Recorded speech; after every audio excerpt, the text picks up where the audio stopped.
Hello guys, আজকে আমি কেলে দিয়ে একটা কেক বানাবো।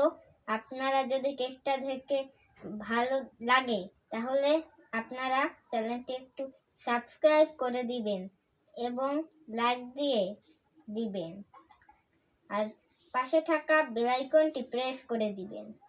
শুরু করা যাক।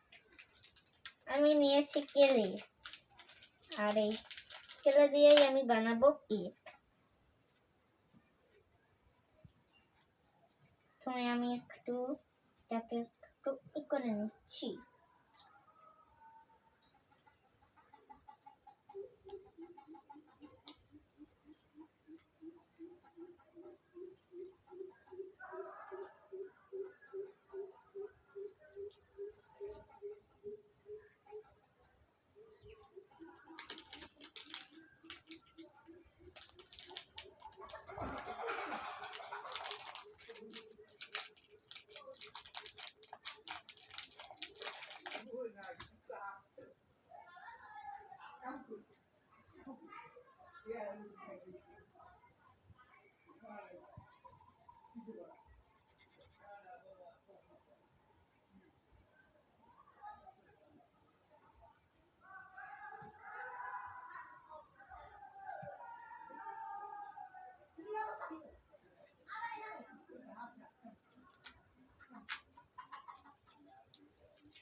আমার হয়ে গেছে কেক বানানো। এটা খাওয়া যাবে না, কিন্তু দেখতে অনেক সুন্দর লাগবে। আজকের ভিডিওটা এই পর্যন্তই। বাই।